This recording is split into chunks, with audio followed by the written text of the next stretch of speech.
وہ کہتے ہیں جو بخاری مسلم ہے وہ بغیر استاد کے انجینئر، وہ کیا کہتے ہیں اپنے استاد بتا دیں کون کون سے؟ میرے استاد احمد صاحب ریلوی صاحب ہیں.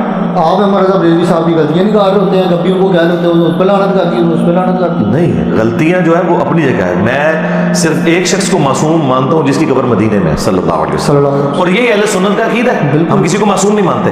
احمد صاحب ریلوی صاحب میرے استاد ہیں، میں نے قرآن ان سے پڑھا ہے. اب آپ سوچ رہے ہوں گے احمد صاحب ریلوی تو 1921 میں فوت ہوئے، میں 1977 میں پیدا ہوا.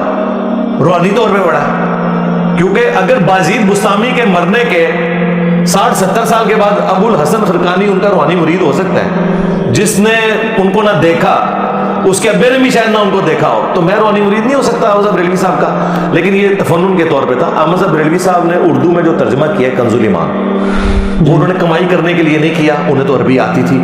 انہوں نے اس لیے کیا تاکہ ہماری عوام الناس تک یہ بات پہنچے کہ قرآن میں کیا لکھا ہے. تو احمد صاحب ریلوی سے بہتر ترجمہ نہ خادم رضوی صاحب کر سکتے ہیں، نہ ڈاکٹر تعلق قادری کر سکتے ہیں، نہ کوئی عالم دین اور بریلویوں کا کر سکتا ہے. احمد صاحب ریلوی سے بہتر ترجمہ کوئی نہیں نہ کر سکتا. میں نے ان کا ترجمہ پڑھا، گویا کہ میں نے احمد صاحب ریلوی سے ڈائریکٹ قرآن پڑھا. تو آپ کس طرح کہہ رہے ہیں کہ میں نے بغیر استاد کے پڑھا ہے؟ بخاری مسلم کے تراجم اگر میں پیش کرتا ہوں، میں نے غلام رسول سعیدی صاحب کی صحیح مسلم جو 6 جلدوں میں چھپی ہوئی ہے، 7 جلدوں کے اندر، وہ پڑھی ہے. اور غلام رسول جو رضوی صاحب تھے 13 جلدوں میں بخاری لکھی ہے، میں نے وہ پڑھی ہے.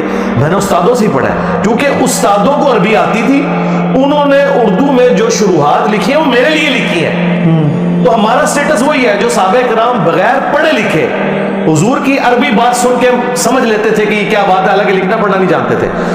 احمد صاحب ریلوی صاحب کا اردو ترجمہ سن کے آپ اور میں ڈائریکٹ سمجھ سکتے ہیں کہ اعلیٰ حضرت نے جو قرآن کا ترجمہ کیا، قرآن میں یہ لکھا ہوا ہے. کیا ایاک نعبد و ایاک نستعین کا ترجمہ احمد صاحب ریلوی نے یہ کیا، یا شیخ عبد القادر جیلانی المدد انہوں نے ترجمہ کیا، اے اللہ ہم تیری ہی عبادت کریں اور تجھی سے مدد چاہیں.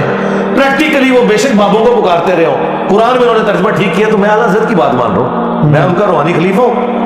چلیں، پہلا استاد احمد رضا ریلوی صاحب ہو گئے، اور باقی بس بتائیں غلام رسول سعیدی صاحب 2 اور غلام رسول رضوی صاحب، 3 پیر نصیر الدین نصیر صاحب 4 ہاں جی، ڈاکٹر اسرار صاحب 5 ہاں، 5 استاد. غلام رسول اپنا بول رہے ہیں اسحاق صاحب، صحیح. ڈاکٹر تعلق قادری صاحب، بے شمار جس سے میں نے الیاس قادری صاحب، جس سے جو پازیٹیو چیز میں نے سیکھی ہے. ویسے تو یہ کہتے ہیں جو بندہ آپ کو ایک حرف بھی سکھا دے وہ آپ کا استاد ہے. بالکل. وہ سارے استاد ہیں ہمارے. اچھا، یہ ابھی آپ نے مولانا الیاس قادری صاحب کی بات کی، پہلے آپ ان کی جماعت میں تھے.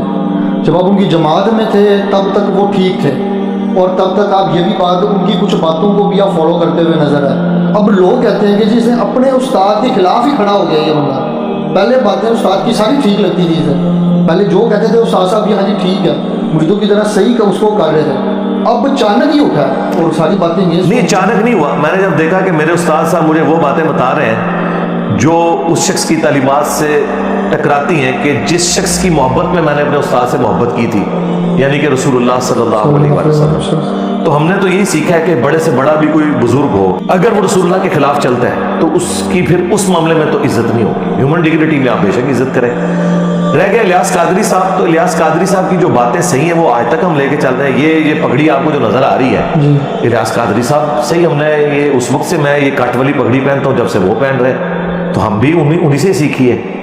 اس کے علاوہ کرتا شلوار میں نے اس وقت سے سلوار ہوں اور ابھی تک اسی طریقے سے سلوار ہوں. میں وہ دوسرے والا نہیں، یہ آپ کے کالر والی نہیں پہنتا، حالانکہ میں اسے جائز سمجھتا ہوں. تو میں نے پازیٹیو چیزیں تو ان سے سیکھی ہیں. باقی جو عقائد میں اختلاف ہے تو وہ خود انہی تعلیم. دیکھیں، اگر الیاس قادری صاحب ٹی وی پہ بیٹھ کے یہ کہتے ہیں کہ قرآن کے بعد سب سے افضل کتاب بخاری شریف ہے، اور بخاری شریف میں نماز کا طریقہ وہ لکھا ہوا ہے جو شیخ عبد القادر جیلانی نے بنیاد الطالبین میں لکھا ہوا ہے، یعنی رکوع میں جاتے وقت اٹھتے وقت رفع الیدین، اور خود الیاس قادری صاحب اس پہ عمل ہی نہ کریں، تو میں الیاس قادری صاحب کی بات مانوں یا بخاری شریف کی بات وہ مانوں؟ کہتے ہیں نماز تو یہ بھی ثابت ہے، اس طرح پڑھو اس طرح تو پھر وہ یہ کیوں کہتے ہیں کہ قرآن کے بعد سب سے افضل کتاب بخاری شریف ہے اگر اس پہ عمل نہیں کرنا؟ اور دوسری بات، وہ یہ نہیں کہتے یہ بھی ثابت ہے وہ بھی ثابت ہے، وہ کہتے ہیں جو ان کی عوام ہے وہ نہیں، وہ کہتے ہیں یہ منسوخ ہے، یہ مکھیاں مارنا ہے، یہ بغلوں میں بت رکھ کے آتے تھے، عوام کو انہوں نے یہ پڑھایا تھا. تو کیا بغلوں میں بت واقعی تھے؟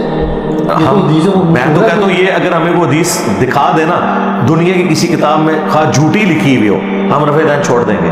اور دوسری بات، الیاس قادری صاحب اپنے آپ کو قادری کہتے ہیں. یہ قادر آپ کو پتہ ہے کس کی نسبت ہے؟ عبد القادر جیلانی کی. ان کی بنیاد الطالبین میں تو نماز کا طریقہ رفع الیدین کے ساتھ لکھا ہوا ہے. تو الیاس قادری صاحب اپنے پیر کے مطابق نہیں چل رہے، تو مجھ سے کیوں ڈیمانڈ کرتے ہیں کہ میں اپنے پیر کے مطابق چلوں؟ وہ تو خود اپنے پیر کے باغی ہیں.